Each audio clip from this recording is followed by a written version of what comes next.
सुरेश जी, आपने बातों बातों में ना बहुत बार ही आफ्टर लाइफ की का जिक्र करा। जब इस लोक से वहाँ जाते हैं तो मैं जानना चाहता हूँ कि होता क्या है एक्चुअली जब हमारी मृत्यु हो जाती है, तो शास्त्रों में क्या कहा गया है, आपको क्या नॉलेज है, कुछ बताओ आफ्टर लाइफ के बारे में। जब मृत्यु हमारी हो जाती है उसके बाद में हमारे कर्मों का पूरा रजिस्टर उठाते हैं चित्रकेतु जी, ब्रह्मा के पर्सनल असिस्टेंट हैं चित्रकेतु। उनके पास सबका लेखा जोखा रहता है हमारा। तो मैंने अपने गुरुजी से पूछा, मैंने कहा गुरुजी मानव देह तो यहीं जल जाता है, ये मृत्यु के बाद के स्वर्ग और नरक में कौन यातनाएं, जैसे नरक में बोलते हैं कढ़ाई में डाल देते हैं, खोलते हुए तेल में उबाल देते हैं, या हमने जो जो लाइफ में किया यहाँ पर वो सब हमको भोगना पड़ता है। स्वर्ग में बताते हैं कि बुढ़े नहीं होते, दाढ़ी मूछ नहीं आती, कितना भी खा लो पेट बढ़ेगा नहीं, मोटे नहीं होगे, भोग आदि ये सब।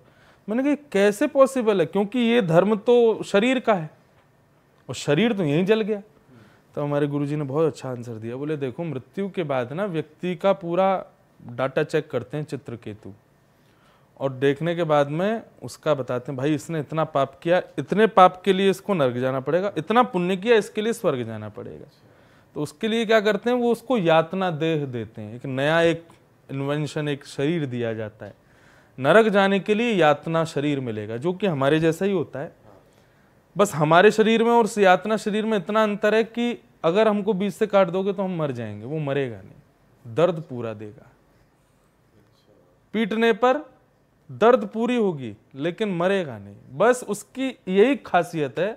पहाड़ से फेंक दो, नदी में डुबा दो, पीड़ा तड़फन और जलन जो भी होती है लगने पर शरीर, वो सब होगी, उसको मरेगा नहीं। मतलब बोले गुरुजी कि जब वो श्लोक सुना रहे थे कि जब व्यक्ति नरक में यातनाएं भोगता ना, तो वहाँ यमराज से बार बार कहा मुझे मार दो, मुझे मार दो, मैं मर क्यों नहीं रहा हूँ। बोले मरेगा नहीं, यही तो बात है बेटा, क्यों भोगा, तेरे को कितनी बार कथाओं में रोका गया, कितनी बार गुरुजनों ने मना किया ऐसा नहीं करना, माना तू नहीं माना ना, अब भोग। उसको पूरी वो यातनाएं दी जाती हैं जो मृत्यु से भी भयावह होती हैं। मृत्यु तो एक प्रकार से छुटकारा है चीजों से, उसको जीवित रख करके वो सब दिया जाता है, फिर उसको भेजा जाता है स्वर्ग, जो उसने थोड़े बहुत पुण्य किए वो भोगने के लिए, वहां उसको मिलता है भोग देह। तो दो देह हैं, यातना देह और भोग देह। देह मतलब शरीर।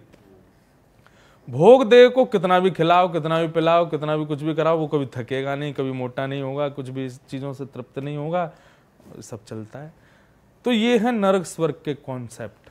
पर अगर आप वृंदावन आते हो, कथा सुनते हो, तो वहां एक तीसरा कॉन्सेप्ट है, वो है वैकुंठ। नरक जाने वाला, स्वर्ग जाने वाला दोबारा जन्म लेता है, पर वैकुंठ जाने वाला पुनर्जन्म नहीं लेता, वो फिर ठाकुर जी के संग ही रहता है। वैकुंठ कौन जाता है, जिसने जीवन में खूब साधना की, खूब भजन की, और सबसे बड़ी बात श्वास निकलने से पहले अंतिम उसने भगवान को याद किया। ये बहुत डिफिकल्ट है, आदमी अपने अंतिम समय में भगवान को याद नहीं कर पाएगा, पूरी लाइफ याद कर लेगा, लेकिन अंतिम समय कोई श्रेष्ठ ही होगा जिसको ठाकुर जी चाहेंगे वो याद कर लेता है, वो फिर वैकुंठ जाता है। उसको फिर दोबारा पृथ्वी में नहीं आता, वो कब आएगा, जब ठाकुर जी आएंगे ना, भगवान का ही कोई सखा मित्र माता पिता या कोई ऐसे, जैसे वैकुंठ में अभी होंगे 1000-1500 लोग, तो भगवान उनको ही कहते हैं भैया तुम्हारा बहुत मन करता है ना कि तुम हमारे पिता जैसा रोल करो, तो चलो जब हम कृष्ण बन के जाएंगे तुम नंद बाबा बनना। द्वारपाल जय विजयों को कहते हैं तुम दोनों को बड़ी इच्छा रहती है भगवान सिंह 2-2 हाथ करें, तुम दोनों राक्षस बन के आओगे, हम तुम्हारे साथ युद्ध करेंगे। तो एक प्रकार से लोग इसको गलत ना लें, लेकिन ये फैक्ट है कि भगवान की जो लीला होती है ना, वो ठाकुर जी पहले ही प्री प्लान कर लेते हैं, ऐसा ऐसा ऐसा करेंगे। और उसका कारण केवल ये होता है कि हमारी लीला के बाद में लोगों को इससे ज्ञान मिले कि हमें करना क्या है। तो ये 3 कॉन्सेप्ट होते हैं, स्वर्ग, नर्क और वैकुंठ।